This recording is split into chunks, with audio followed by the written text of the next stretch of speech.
बार एक सन्यासी जंगल में ध्यान मग्न बैठे थे।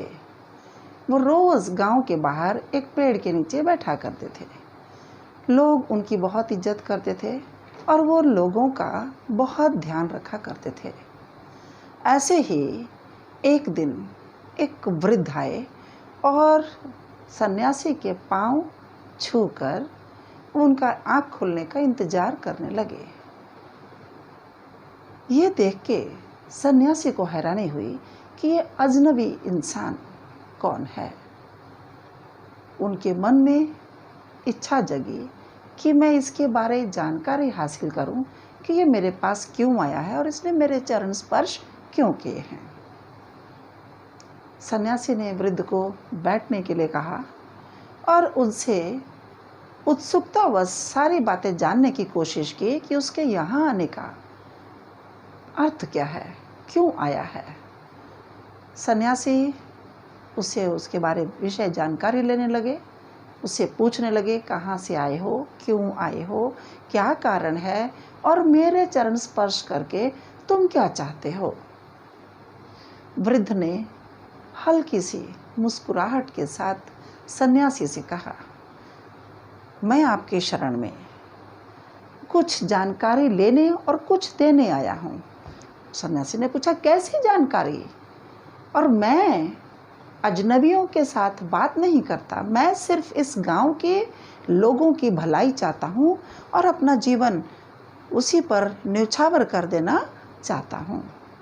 वृद्ध परेशान हो गया कि मेरे मन की बात अभी पूरी नहीं हुई और सन्यासी ने अपने मन की बात कह दी कि वो लोगों की भलाई करना चाहते हैं, किसी का बुरा या अनर्थ वो नहीं चाहते।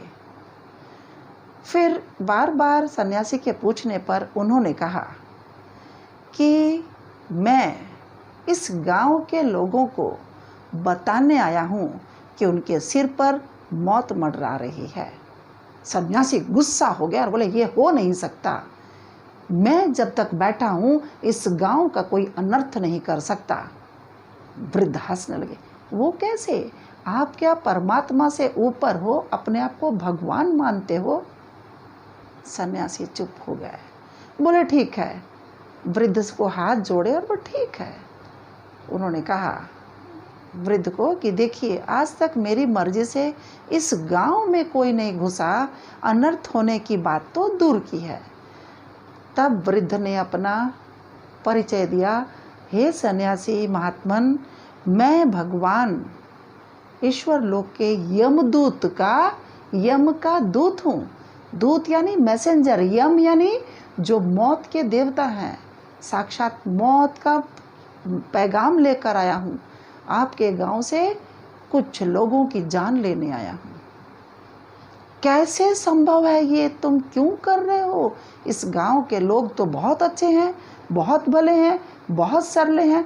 तुम जाके मिल के तो देखो, वो मौत को भी छीन लेंगे, मौत को भी हरा देंगे। ऐसा अनर्थ कभी मत करना। यमदूत ने कहा, वृद्ध ने कहा कि देखिए, मैं यमराज का मैसेंजर हूँ। मैंने आपको उनका मैसेज, उनका संदेश दे दिया है।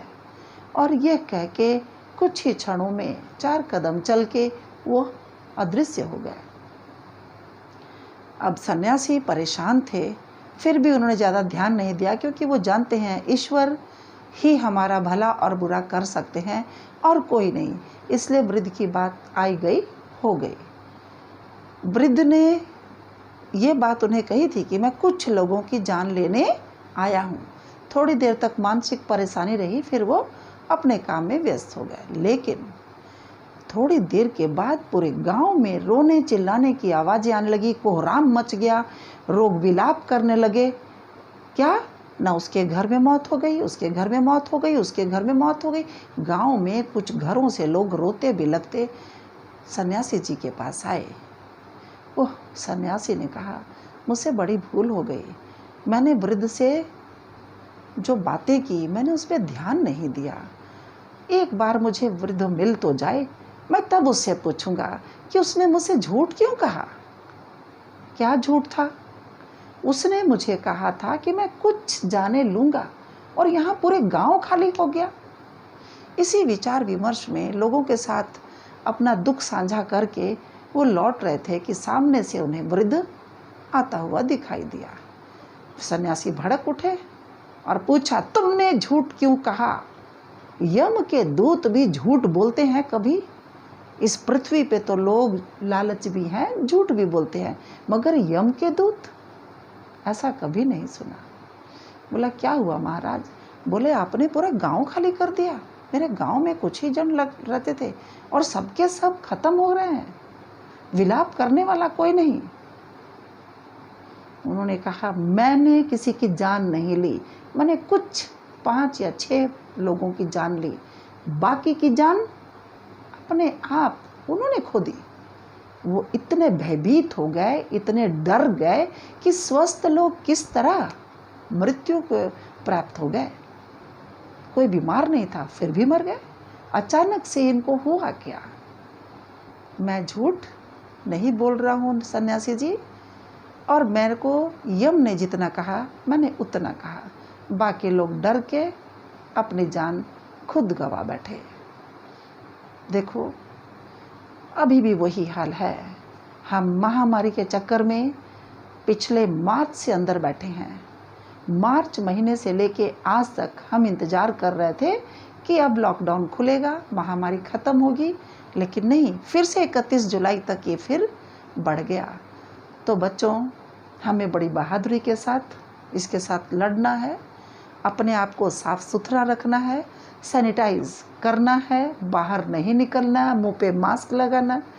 जो बच्चे, जो परिवार, जो लोग, जो नागरिक सभ्य हैं, शिक्षित हैं, अपनी सुरक्षा खुद कर सकते हैं। उनको पूरे यहाँ वहाँ भागने की और डर के मरने की आवश्यकता नहीं है। हमें जागरूक होना है। हम सब शिक्षित हैं, हमें खुद भी जागरूक होना है और आसपास के लोगों को भी जागरूकता फैलानी है। आज हम बहुत अच्छी अवस्था में हैं, माता पिता के साथ अपने घर में बैठे हैं, मोबाइल के द्वारा हम पढ़ाई कर रहे हैं, सारे विषय की जानकारी हमें घर बैठे मिल रही है। पहले ऐसी सुविधाएं नहीं थी। फिर हम खाना पीना मम्मी पापा के साथ कर रहे हैं, उनके साथ काम में हाथ बटा रहे हैं, छोटे छोटे काम में हम एक दूसरे की सलाह ले रहे हैं। भगवान ने यदि हमें एक साथ बैठने का अवसर दिया है तो हमें नेगेटिव बेकार की बातें हमें नहीं सोचनी चाहिए, नेगेटिविटी हमारे अंदर नहीं आनी चाहिए।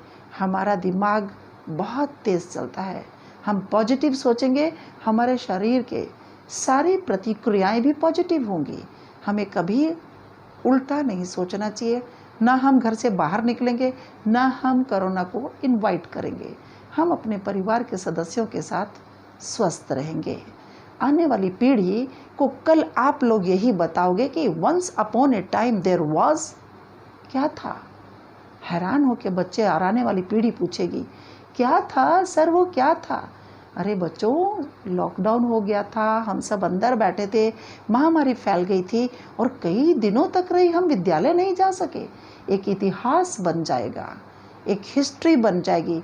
एंड मैं तो कहती हूँ कि आप लोग डायरी में लिखना शुरू करो, बल्कि आप टीवी देखते हो, टीवी में रोज़ कितने मरे, कितने बचे, कितना इलाज चला, कौन सा देश, कौन सा राज्य, कौन सा गांव किस में आगे है। हम सिर्फ कोरोना के न्यूज़ सुनते हैं। छोड़ दीजिए इसे सुनना, इससे मन में नेगेटिविटी आती है और हम कहाँ चले जाते हैं? डिप्रेशन में, कि क्या कल हम बचेंगे या नहीं। यस, हम बचेंगे, हम रहेंगे। इतिहास और हिंदुस्तान हमारे साथ आगे बढ़ेगा। हम अपनी पीढ़ी दर पीढ़ी अपने को सुरक्षित रखेंगे, तभी रख सकते हैं यदि हम इन नियमों को पालन करें। और हम अपने पीढ़ी को ये बताएंगे कि हम उस समय भी मायूस नहीं हुए, हम कभी डिप्रेशन में नहीं गए।